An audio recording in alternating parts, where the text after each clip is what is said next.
Thank you so kindly.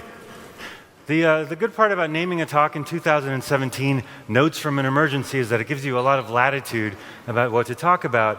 But obviously the emergency I want to discuss is the rise of this vigorous ethnic nationalism that is making really skillful use of internet tools that we thought we were developing to promote democracy and freedom, and instead are being used against us. Depending on where you live, this might not be any sort of news to you, but in the United States, our moment of shock came last November with the election of Donald Trump.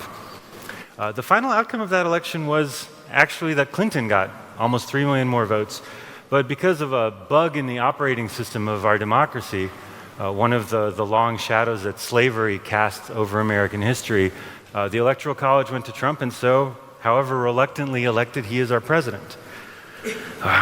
And our crisis, unfortunately, is your crisis.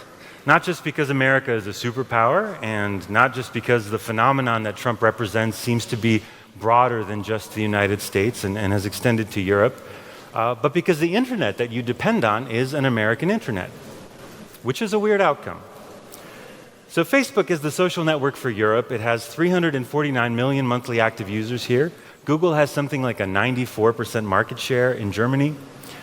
The servers of Europe are littered with the bodies of dead and dying social networks that tried to compete and failed. The few ones that are still left breathing, like Xing, are being slowly finished off by companies like LinkedIn. So in your online life, you are completely dependent on companies that are headquartered in the United States. And so Trump is in charge in America, and America has all of your data. In fact, it's significantly worse for you than it is for someone like me, a US citizen who lives mostly in America, because at least in the United States, we enjoy a semblance of legal protection against arbitrary surveillance by our own government. I know that the NSA is seen as the bad guy, but they're kind of like a lawfully evil bad guy. They have to follow their rules and their procedures, and some of those procedures involve secret courts and warrants and things that protect US persons, as the law puts it, but do not protect you at all. So everyone in Europe is completely and kind of hopelessly exposed. And I think this is an astonishing result. I can't imagine a world where Europe would let itself have its cheese market dominated by the United States, for example, or where everybody in Germany was drinking Coors Light or some other shitty American beer.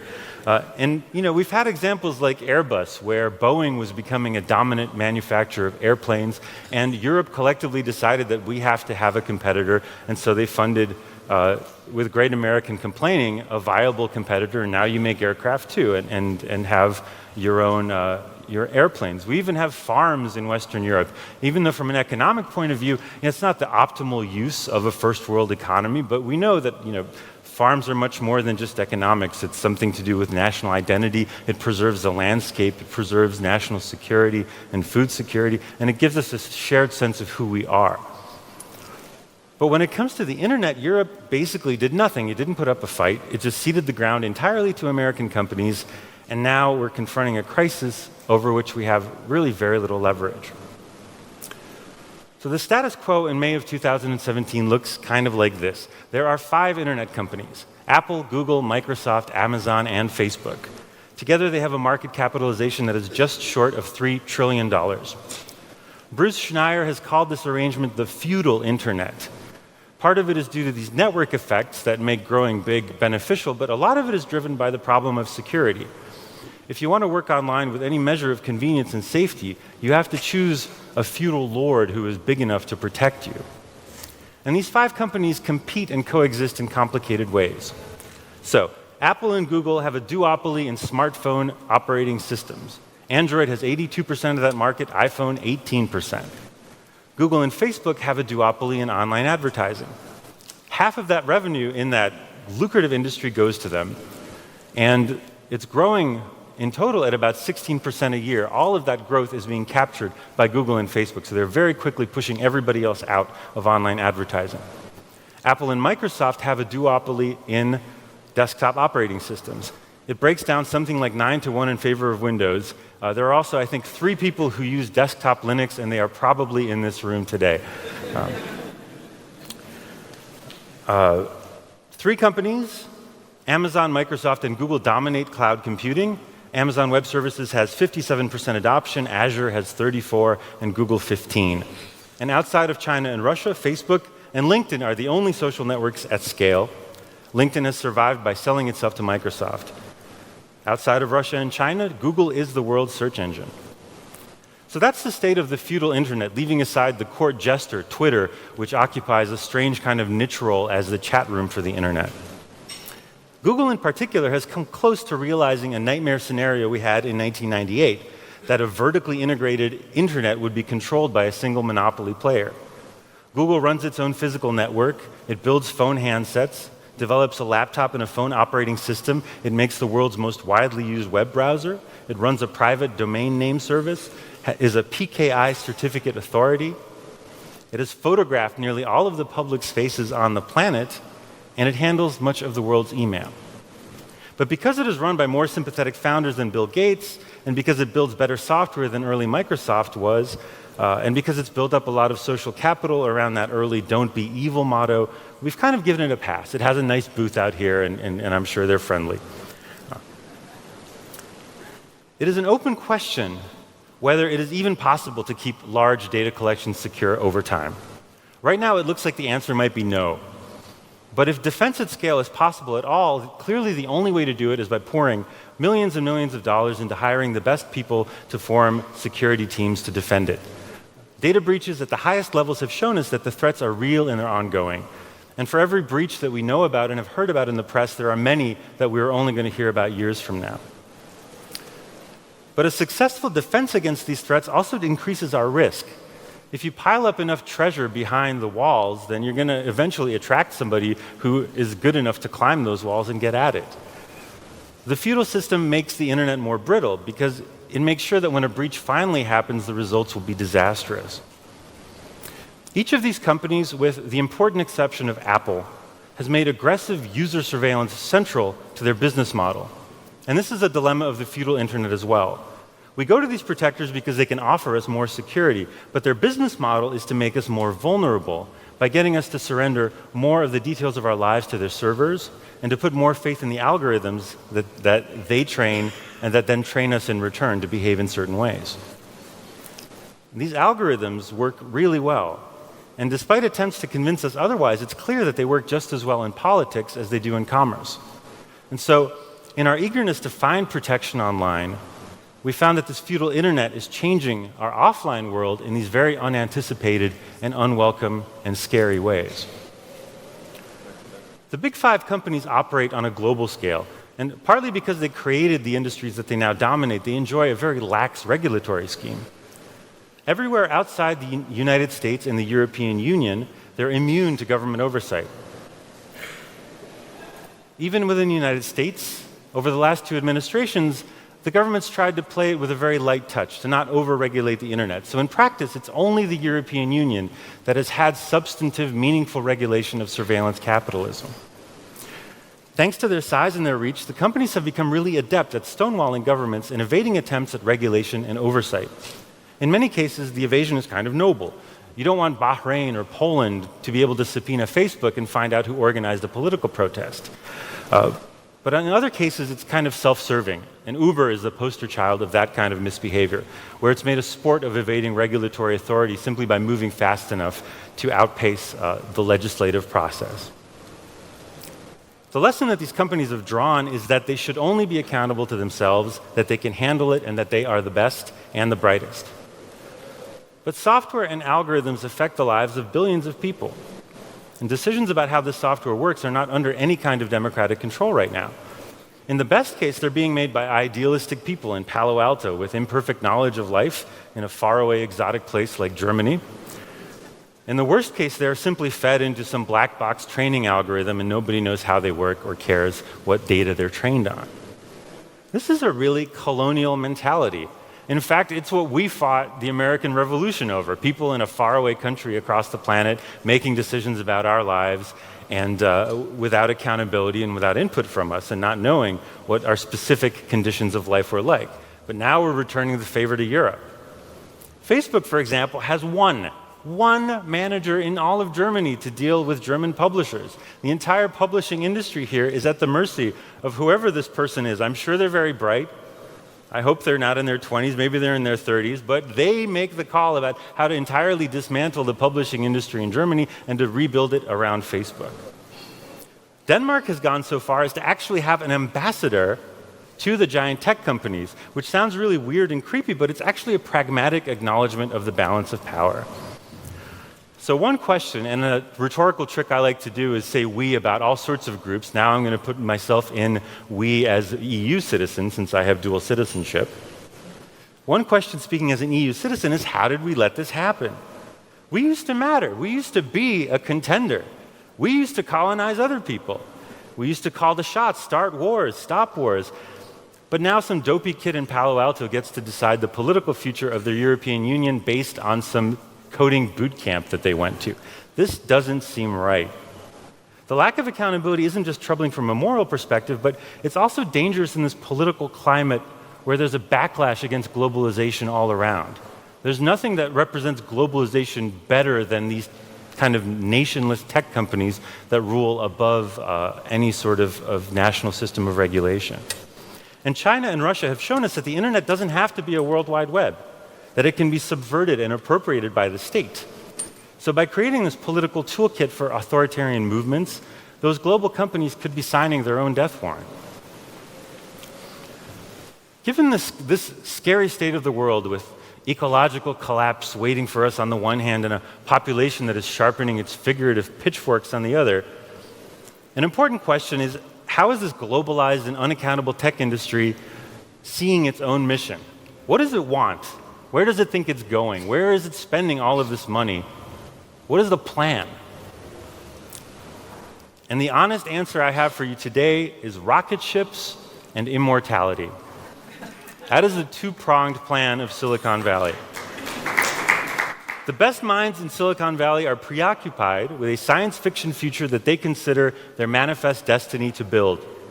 Jeff Bezos and Elon Musk are racing each other to Mars. Musk gets most of the press, but Bezos is now selling $1 billion a year in Amazon stock to fund Blue Origin, his space company. Investors over the last 5 years have put over $8 billion into space ventures as part of a push to export our problems from Earth out into the broader solar system, where they will presumably be easier to solve. As happy as I am to see Elon Musk and Jeff Bezos fired into space, I'm not sure that it's worth the price that we're paying.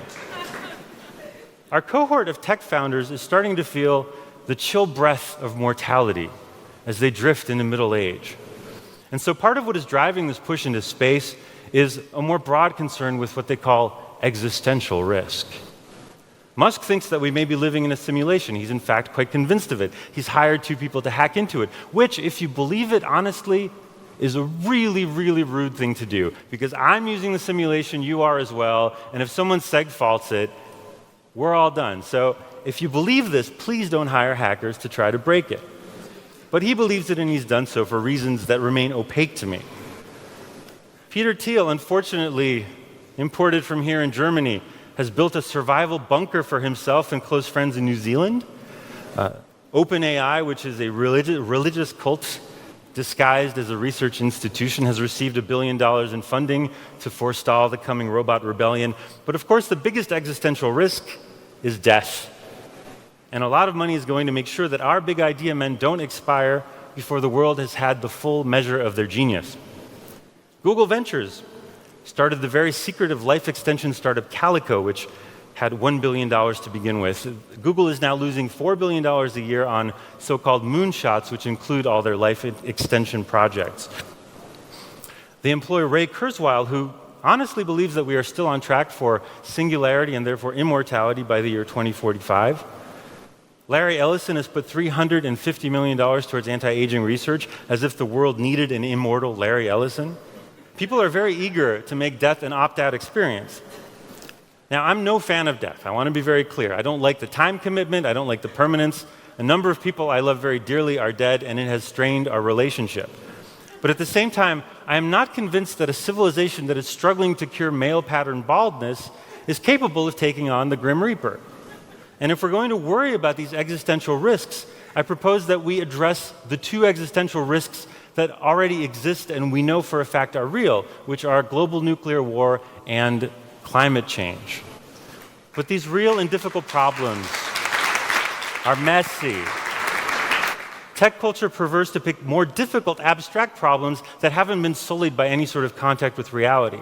So they worry about how to give Mars an Earth-like climate rather than how to give Earth an Earth-like climate. They debate how to make a morally benevolent, godlike artificial intelligence rather than figuring out how to put ethical guardrails around the real artificial intelligence that they're already deploying across the world. Our industry enjoys tearing down flawed institutions, but it refuses to put work into mending them. Their runaway apparatus of surveillance and social control is making them a fortune, but in the process, it's destroying everything around it. And all they can think about is the cool toys that they'll spend that money on. The message that's not getting through to Silicon Valley is the same message that you heard from your mother over and over again. You don't get to play with the new toys until you clean up the mess you've already made. But the circumstances that have given the tech industry all this power are not going to last long. There is a limited time in which the small cast of tech nerds who hold power will have the latitude to make decisions that shape the world. And by wasting the talents and the energies of some of the smartest people on fantasy role-playing, we're ceding the ground to a more practical group of successors, some truly scary people, who will put their inventions to use in a ruthless and much more practical manner. So to recap, the internet has centralized into a very few hands. We have an extremely lucrative apparatus of social control, and it's being run by chuckleheads. And the American government is also being run by chuckleheads.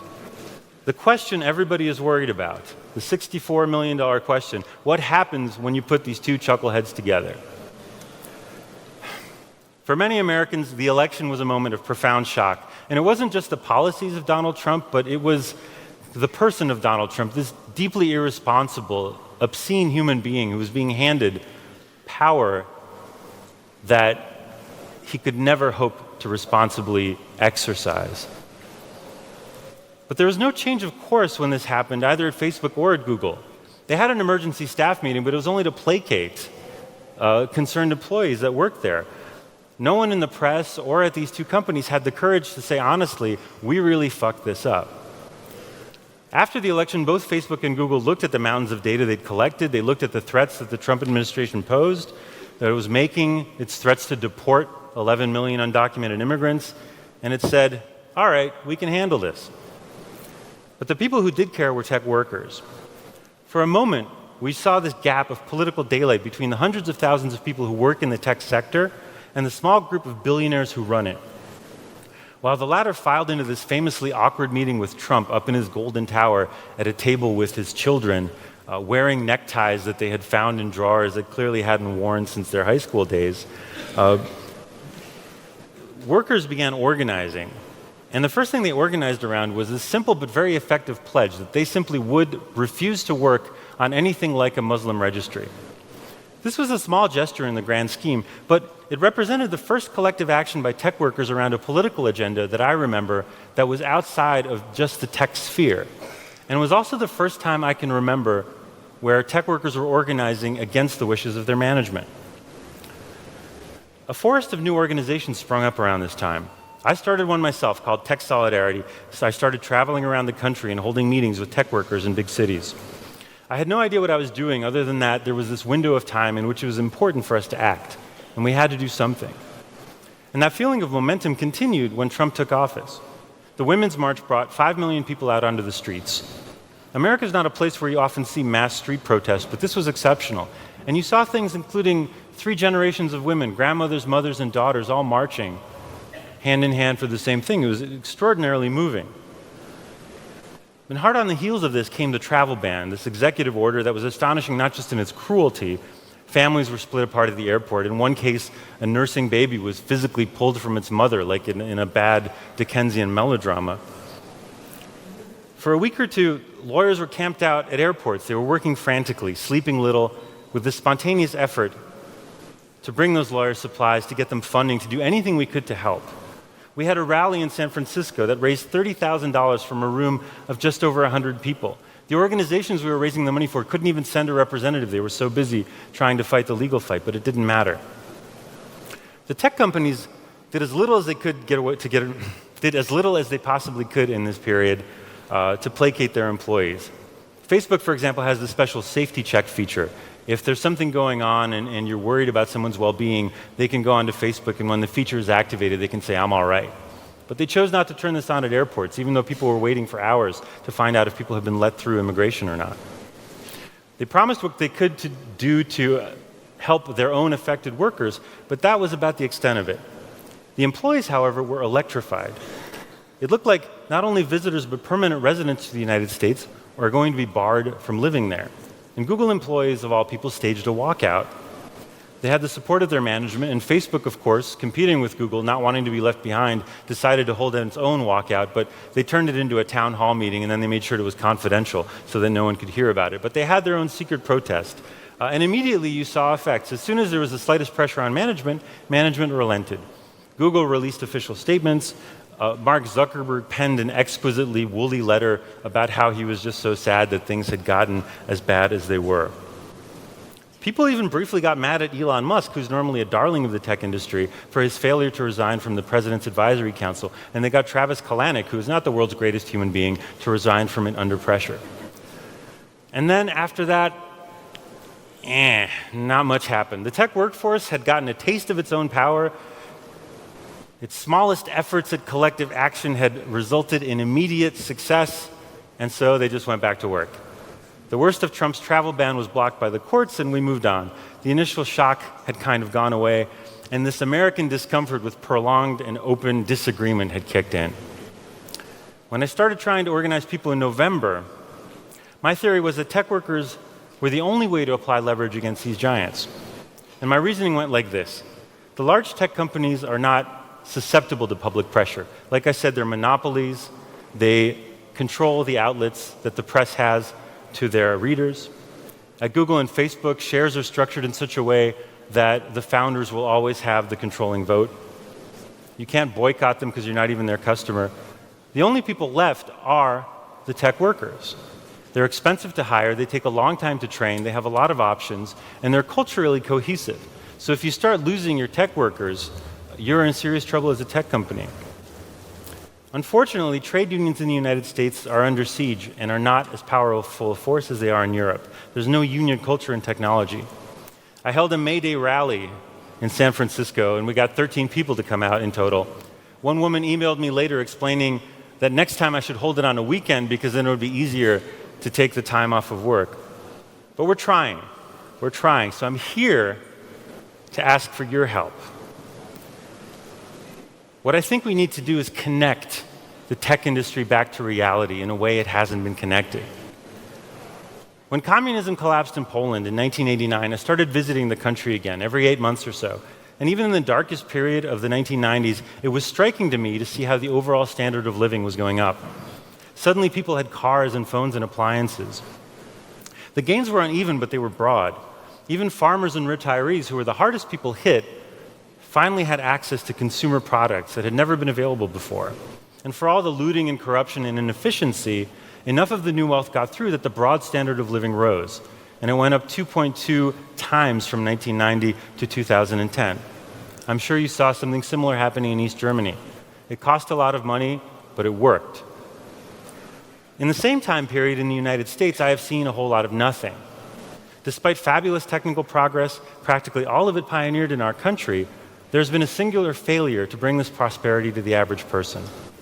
A study just out shows that for the median male worker in the United States, the highest lifetime wages came if you entered the workforce in 1967, which is astonishing. People born in 1942 had higher total lifetime earnings than someone who is entering the workforce today. That is the median male worker. And you can see this with your own eyes if you ever visit Silicon Valley. There's a homeless encampment literally across the street from the Facebook headquarters. California has a larger GDP than France, and at the same time, it has the highest poverty rate in America when adjusted for cost of living. And the reason cost of living is high in California is the tech industry hasn't just failed to help raise the standard of its own communities, but it's actually made it too expensive for people who grew up there to continue to live in their own home state. The people who run Silicon Valley, they identify with progressive values. They're not bad people. They worry about these problems just like we do, and they want to help. So why is this failure to connect? There's a great line by the poet T.S. Eliot that between the idea and the reality, between the motion and the act, falls the shadow. One reason nothing happens is plainly just a culture of tax evasion.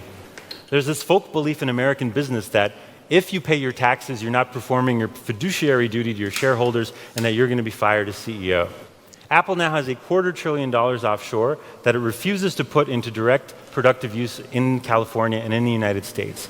Apple will sell you a book that is called Designed by Apple in California. It shows every Apple product. It costs $300.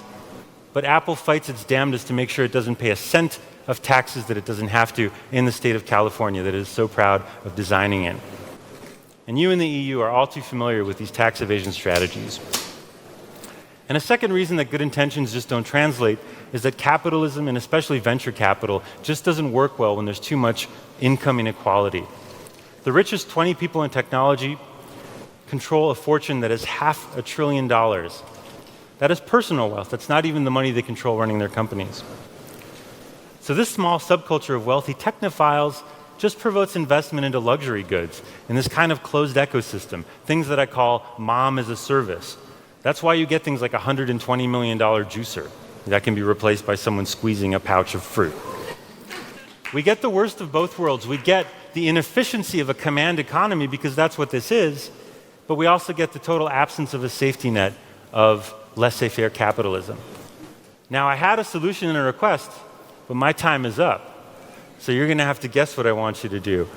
Mostly regulate the hell out of us. Regulate data retention. The EU is the only agent that has both the independence, the will, and the ability to affect these tech companies. Unionize your tech companies here, and please regulate specifically around how long data can be kept, whether it can be transferred or sold. Hint, no.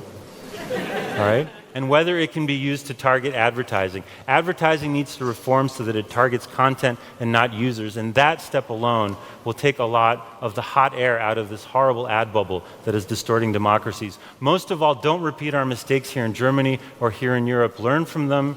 Don't let the disaster that's befallen the United States happen on this side of the ocean. Thank you so much for your attention and time.